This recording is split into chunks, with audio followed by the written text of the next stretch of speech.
আসসালামু আলাইকুম। সবাই সাবধান, যারা নতুন টেকনিশিয়ান ভাই আছেন, যারা ইন্ডাকশন কুকারের নতুন সার্কিট মার্কেট থেকে কিনতে চাচ্ছেন বা কিনে এনেছেন, সবাই ভালো করে দেখে শুনে কিনবেন। দেখেন, আমার কাছে শোরুম থেকে নতুন সার্কিট পাঠানো হয়েছে। নতুন সার্কিটে 5 ভোল্ট নাই, এখানে ডিসপ্লেতে কোনো আলো নাই। দেখেন, এখানে 5 ভোল্ট লেখা আছে কিন্তু 5 ভোল্ট নেই এখানে। এই প্রবলেমগুলো ইদানিং বেশি দেখা যাচ্ছে। আমার কাছে অনেক কমপ্লেন আসতেছে, অনেক কমেন্ট আসতেছে, অনেক পিসিবি আমার কাছে পাঠানো হচ্ছে রিপেয়ারের জন্য। এই প্রোগ্রাম আইসির প্রবলেম কি করে বুঝবেন? নতুন সার্কিট আপনি কেনার আগে কি কি লক্ষ্য করে নেবেন, কি কি জিনিস চেক করে দেখে নেবেন, আমি এই ভিডিওতে বলবো আপনাদের। তো আমার কাছে অনেকগুলো সার্কিট শোরুম থেকে পাঠানো হয়েছে রিপেয়ারের জন্য। শোরুম থেকে এই সার্কিটগুলো নিয়ে আসছে আমার কাছে। এই নতুন সার্কিট নতুন অবস্থায় কিন্তু প্রবলেম, মানে কোম্পানি থেকেই ডিস্টার্ব অবস্থায় আসছে। তো এই সার্কিটগুলো কিনলে আপনারা প্রতারিত হবেন, ঠকবেন। তাই আপনারা যেন না ঠকেন, সেই জন্য ভালোভাবে দেখে শুনে কিনে নিয়ে আসবেন। আমি আপনাদের দেখাবো, এই যে সার্কিটটি আমি বের করতেছি, এটি সম্পূর্ণ ইনটেক এবং প্যাকেটের ভিতরেই রয়েছে। এই সার্কিটের প্রবলেমটি কোথায় আমি দেখাবো ইনশাল্লাহ এই ভিডিওতে। আমাদের চ্যানেলে সবসময় শিক্ষণীয় ভিডিও দেওয়া হয়, তাই চ্যানেলটি এখনও যদি কেউ সাবস্ক্রাইব করে না থাকেন, চ্যানেলটি সাবস্ক্রাইব করে বেল আইকনটি অন করে দিন, এরকম শিক্ষণীয় ভিডিও সবার আগে পাওয়ার জন্য। আর যারা আগে থেকে সাবস্ক্রাইব করে রেখেছেন তাদেরকে অসংখ্য ধন্যবাদ। দেখুন, এখানে ডিসপ্লের টাচ প্যানেলের একটি কানেকশানটিও ছিঁড়া আছে।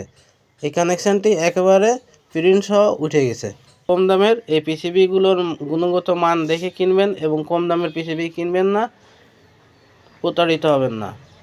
আমি এই সার্কিটের প্রবলেমটি কোথায় আছে এটি খুঁজে বের করে আপনাদের দেখিয়ে দিচ্ছি। এই সার্কিটের মেন প্রবলেম হচ্ছে এই ডিসপ্লেতে কোনো আলো নেই, কোনো লেখা দেখায় না। এই হলো মেন প্রবলেম। ডিসপ্লেতে কেন আলো আসে না, কী কারণে আসে না, আমি এই ভিডিওতে দেখিয়ে দিচ্ছি। এই ধরনের প্রবলেম হলে প্রথমে ভোল্টেজগুলো চেক করে দেখতে হবে। আমি এখানে এসি পাওয়ার কর্ডটি লাগিয়ে ভোল্টেজগুলো চেক করে দেখিয়ে দিচ্ছি আপনাদের। আপনারা যারা নতুন টেকনিশিয়ান ভাই আছেন, ভিডিওটা ভালোভাবে মন দিয়ে দেখেন।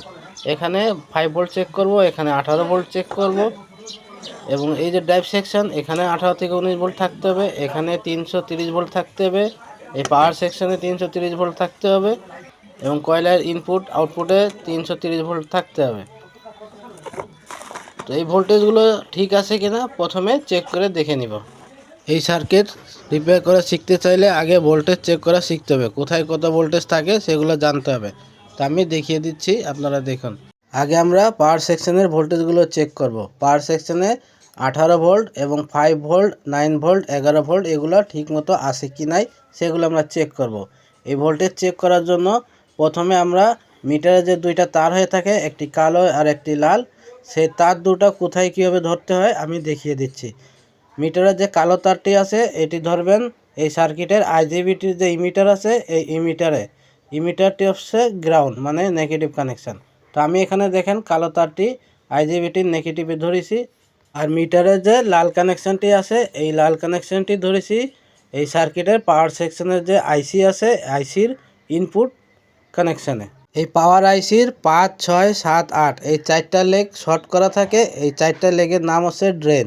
এখানে 330 ভোল্ট থেকে 350 ভোল্ট ডিসি থাকতে হবে।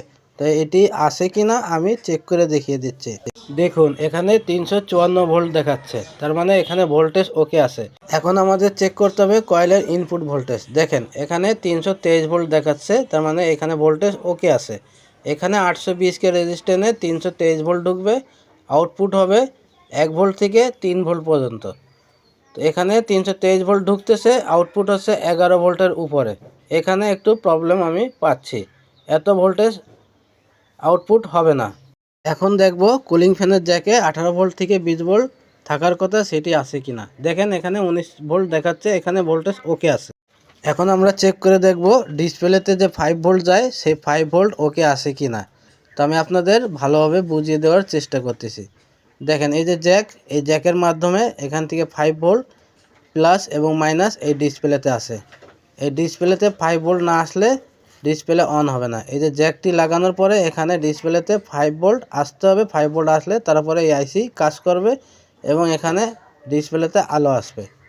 এখানে লেখা আছে, আমি আপনাদের দেখিয়ে দিচ্ছি। এখানে দেখেন 5 ভোল্ট পজিটিভ লেখা আছে, আর এই পাশে আছে গ্রাউন্ড। তো এই দুই মাথায় 5 ভোল্ট প্লাস মাইনাস থাকতে হবে। এই জ্যাকের এখানে 5 ভোল্ট আছে কিনা আমি চেক করে দেখিয়ে দিচ্ছি। এই 5 ভোল্ট না হলে এই প্রোগ্রাম আইসি অন হবে না আর ডিসপ্লেতে আলো যাবে না, এই পুরো সার্কিটটা কাজ করা বন্ধ করে দিবে।